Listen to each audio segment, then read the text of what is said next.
by AP Bren, and I think this is what AP Bren were thinking about earlier. We don't want to take a bit of time to farm. We'll at least pick up a marksman that deals damage. AP Bren, I don't like the draft. You really are banking on that curse. Despise it. Why? Why? Because it's just bad. Don't be clever. Don't even think about it. Just give your opinion. This is what we're being paid for. You just really don't want that curse to take into effect. I'm a host, not an analyst.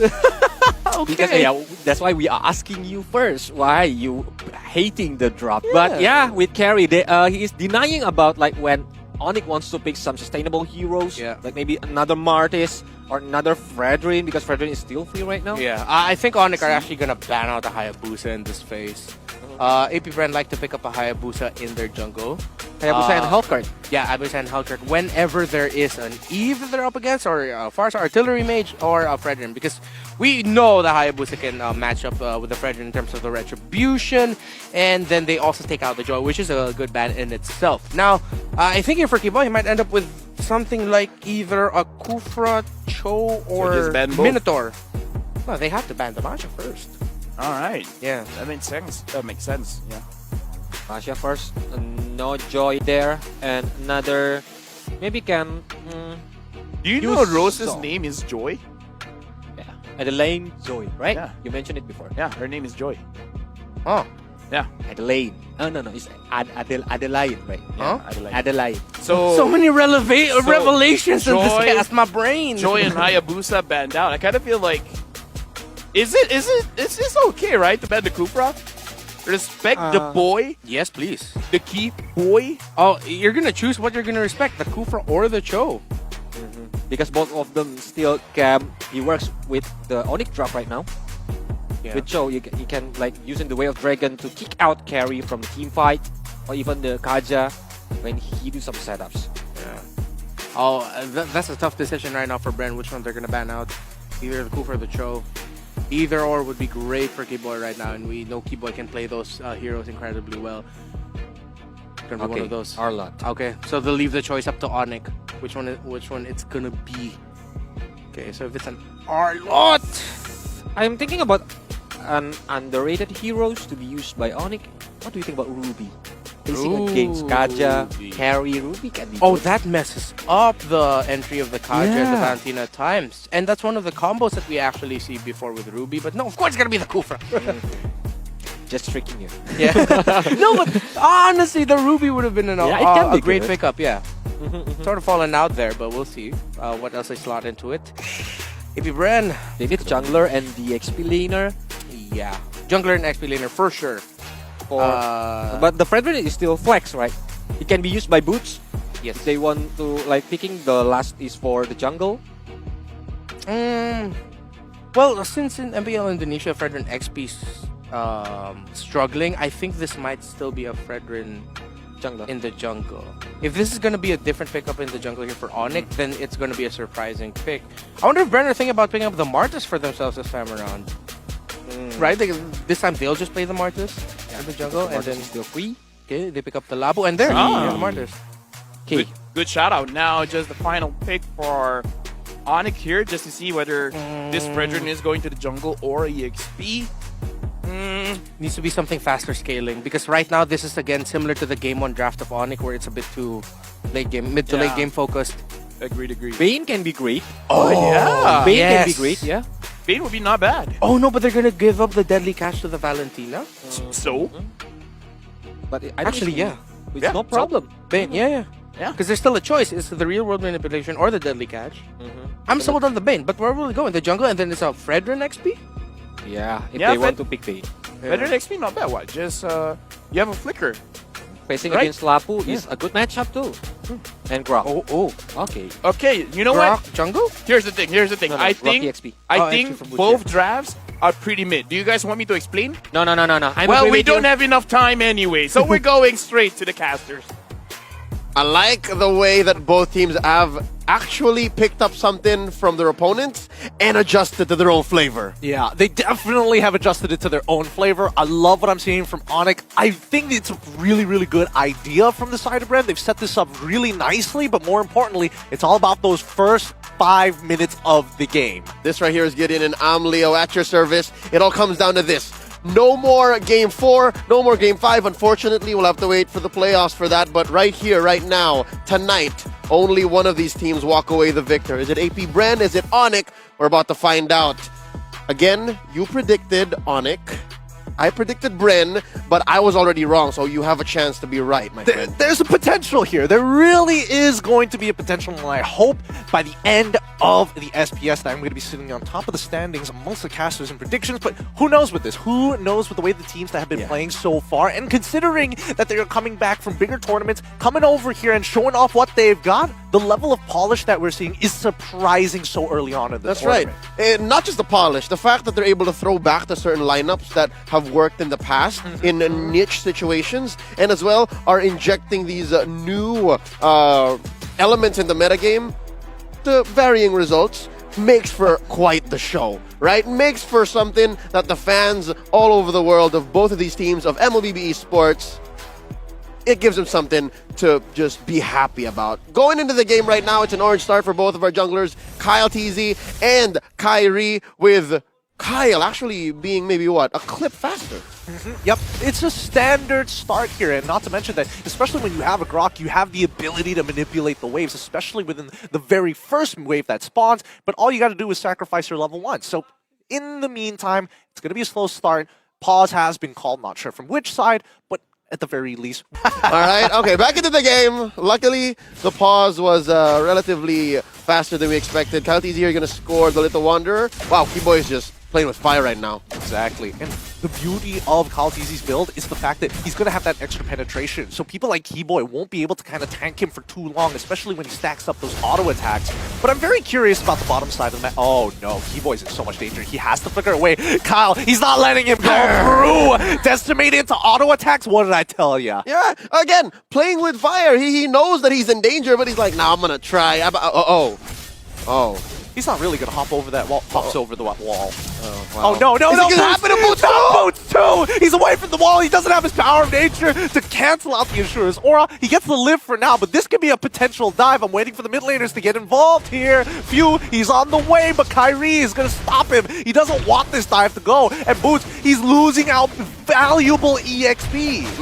And now look at Kyrie and Keyboy trying to repair the situation. Oh, Kyle no. TZ with another one. Flap TZ with a jump! He's already landed the stun. Rage play into the Decimate. Kyle TZ gets a free secondary kill. All this within the first 2 minutes of the game. And that's what's AP Bren 1,000 and change ahead at 2 minutes, giving this free turtle over to the black and yellow. That's not very helpful. No. I'm sorry. To the black and yellow for the Philippines.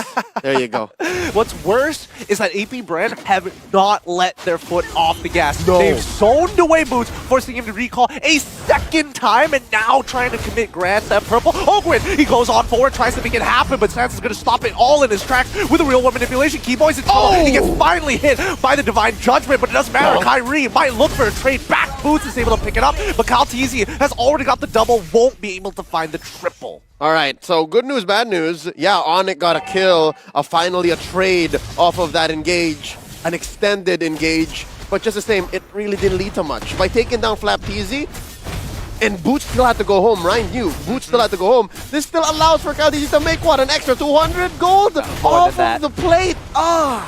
More than that, in a matter of fact. He was able to steal camps. He's going to get this gold crab. He's invaded the opposing side. And let's not forget that this top side is probably going to fall relatively soon within the next 2 minutes or so. And what this allows for, Gideon, is two strong sides for AP Bren, right? You have bottom lane, wherein you have CWC, who's not quite ready yet, and the Super Marco, who plays carry in his sleep. So despite this being a 50-50, in theory, I'd give the advantage over to Super Marco, who picks up the corrosion side at 325, right? And then you have top lane, wherein Boots is, again, much like game 1, denied denied the opportunity to be annoying. Yeah, and that's the worst part, right? I mean, right now we're seeing that CWski is just clearing out the waves. He wants to minimize his trades against Super Marco, but he's a level down. Boots, on the other hand, especially if you're an EXP laner, as soon as you give that first kill away, the lane is basically over. This is Flapteezy's zone. He is comfortable, and he doesn't mind. Oh yeah, Boots, you have 1 extra kill, I have 3 assists. I've generated more money than you. And given the fact that Boots is rocking Quantum Charge, he's playing a Grok that actually wants to fight. But he's denied that opportunity. And the fact is, Flapteezy with the Brave Smite and Fighter Emblem, Lapu Lapu, he's been playing this way since what? Early 2020, man. When Project Next came through, this is what Lapu Lapu, this is what See, I gotta mix up. This is what Flapteezy was breathing, and now there's the pull! Yep, immediately Keyboy goes down so fast! 22% was more than enough for the Decimate to take him out, and even Sans can't believe it. The real world manipulation used in time, but still didn't matter. KyleTeezy sitting at 5-0-0. Kyrie, gotta watch out for it. Retribution battle! He's gonna try. He's 2 levels down, but Flapteezy is going to make the opportunity for himself. They back away, and they continue the oppression. I declare thee guilty. KyleTeezy actually stole it. Grant that purple! Oh boy. Oh boy. This is not going to be a fun game for Onic. Let's just say that, right? This early to mid game is going to be devastating. They know that it's all about Kyle. And even if Kyle finally scales off, Super Marco is having the time of his life. He's up 400 gold in the lane already. So, silver lining here, much like in game 2, being on the optimistic side for all of the Sonics out there, CWski hasn't died. In the 5 minutes that AP Bren haven't stepped off of the gas, CWski doing well to protect himself. But when and where is that going to come into play? We're about to find out. The fact that Keyboy is on the Kufra gives me some hope, at least with the Sonic within me. I was a Sonic in and out, die hard the other night, right? So I'm hoping that maybe there's a catch from Keyboy. Hell, maybe there's a catch from Boots. Boots has a flicker wild charge. He can do something. It's possible. It's possible. But let's think about the people who want to be in front. And I think it's going to be Flapteezy or KyleTeezy who's going to absorb that hit. They're going to be the big two who has to not only block, but open up the map relatively simple for them. Flapteezy purchasing a Bloodlust Axe here. Yeah, I mean, you're not even mentioning Flapteezy, right? You mentioned Kyle. You mentioned how the peel is going to come through. And then you have Flapteezy looking for that back angle. Oh... It's between Marco and CW, about 1,000. So if in those roles you have this huge gap, all the more it's going to be difficult to recover. Yeah, and the last 500 gold is basically to everybody else in the game, right? So again, this is now developing into a 4K lead. It's really tough for Kyrie to play the game at this point, and Kyle, he's 2 levels up, so he basically wins and can take every neutral objective with his eyes closed, honestly. Yeah, this is why in your ranked games, folks, please practice what we preach, right? Martis into a Fredrin is a winning matchup. The Fredrin is just going to be so awkward. He's just going to be, can I, maybe not. And then, next thing you know, you're looking at this kind of situation right here. Free turtle, last turtle of the game over to AP Bren. All the while, Onic is left to try and recover, find the scraps that's on the map. Look at Kyrie. They're going to try to take this purple, try to punish one. World manipulation is already out here, but the wild charge coming in from Few is not bad. Knocks him to disengage the rest of the team, but here comes Flapteezy to look for anybody. Really flickers for it, gets the stun onto Kyrie's side, Rage Blade onto him, and the backline, it's going to be Kyle who sees Keyboy, takes him out with the help of Few, and I'm surprised Kyrie didn't die there. Yeah, no, it was Keyboy eventually. Something else to consider, Ogwin didn't die, nor did Marco. So there were a lot of players here in that last team fight near the purple pit of AP Bren that was living on the edge. But just the same, the reason why Onic couldn't force the issue and couldn't come out with more at the end is because AP, again, have the firepower advantage. This 4K gold lead, it's not nothing, it's huge at 7 minutes. Absolutely, it's gigantic, in a matter of fact. The EXP differential is already putting a lot of hurt that into too. Onic. Like, that too! I mean, if you had to put the numbers next to each other, it's not even about the goal. Just the levels alone gives them more numbers and more stats. But now, I think, especially for Onic Esports, they actually made an interesting play there, right? To make the attempt to flip the gold over.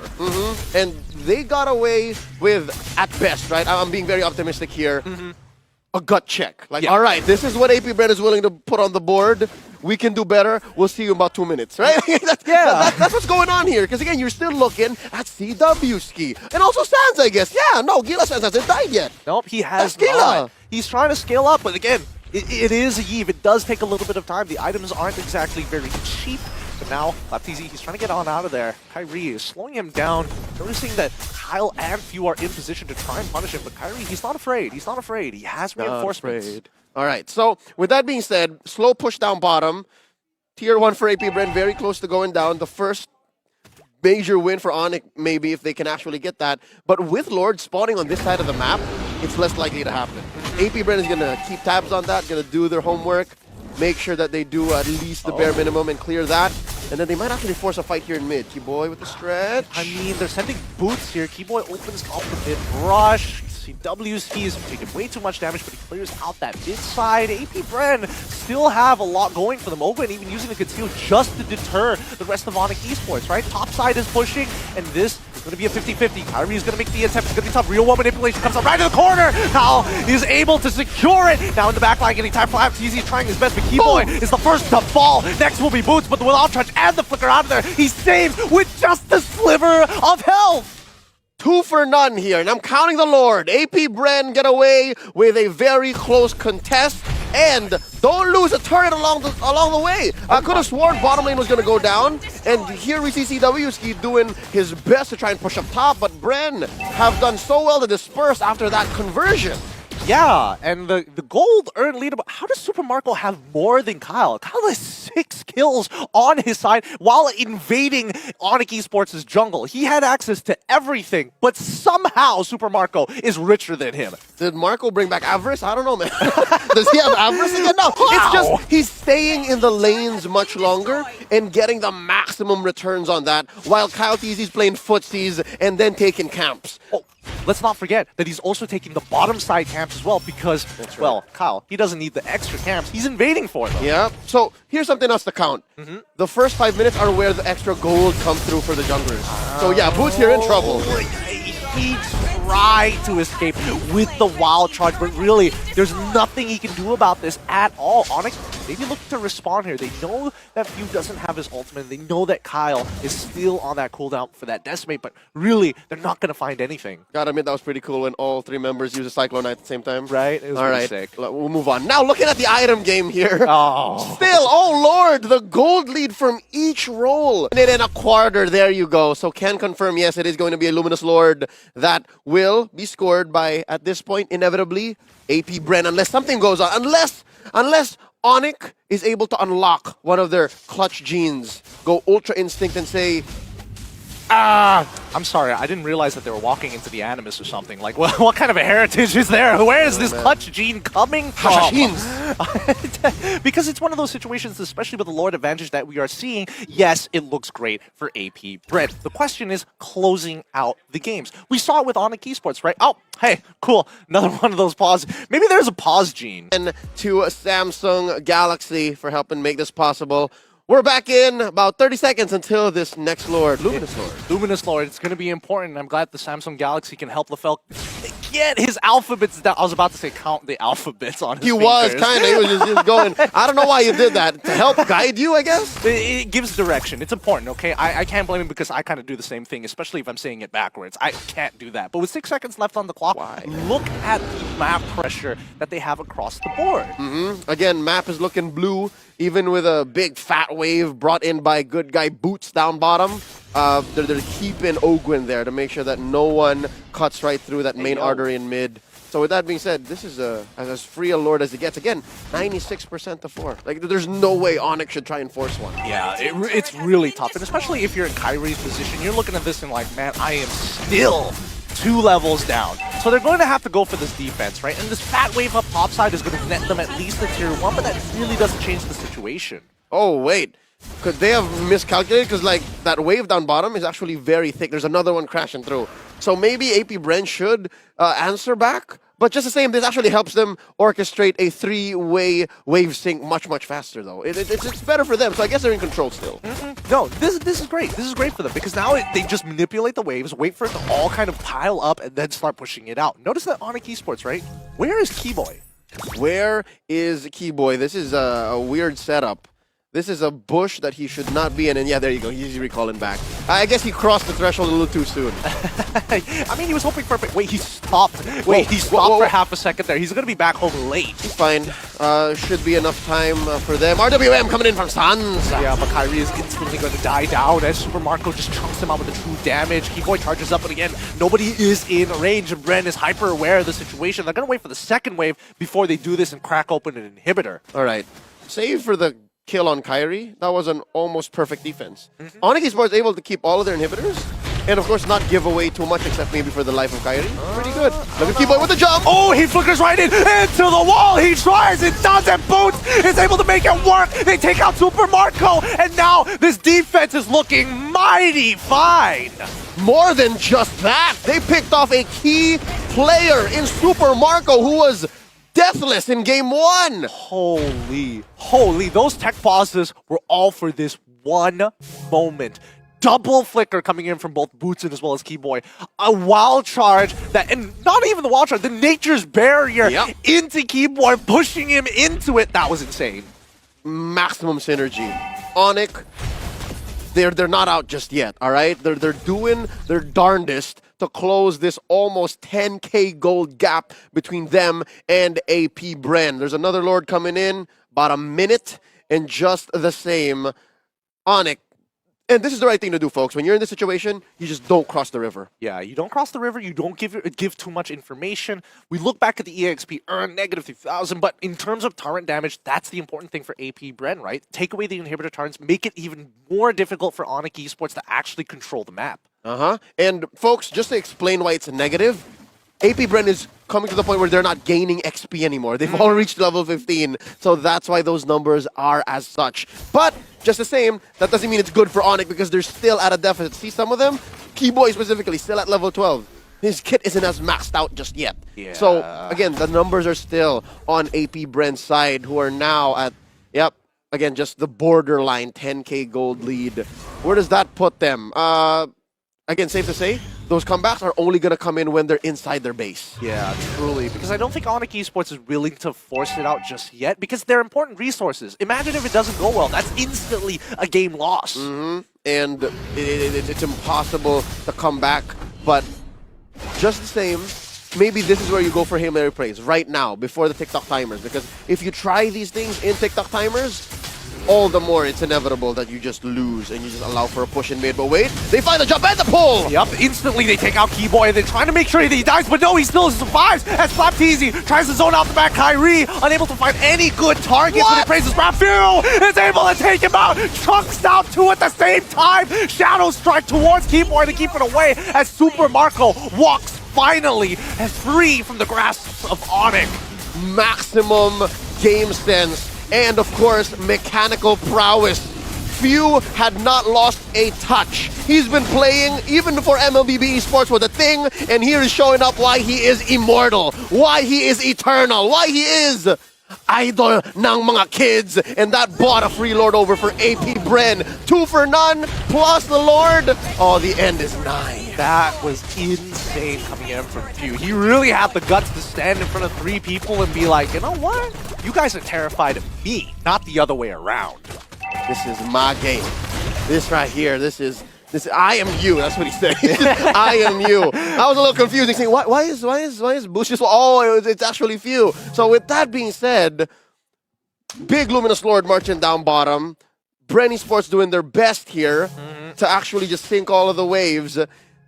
This is very reminiscent of, again, their Season 11 run. They're so clean. They're so calculated. They were Bren Esports back then. Now they're AP Bren, and all the more, they're just calling the shots. This could be the last fight, Gideon. This really could be the last fight. If Onic is able to survive, they can recover, but this is assuming they win this fight. Kyrie is holding back 2 for now. Backline is going. CW is pulling that Lord to himself. Real World Manipulation comes out. Ogwen! Nice jump in, and they're dancing through. Kyle's easy! Help's gonna kill! The Lord is still crashing down to the base, and CW tries his best while charge to knock him up, and it's too late. AP Bren takes the game 2-1. GG. Well played. Onic left reeling. Momentum was on the side of AP Bren, and despite the 14-hour flight,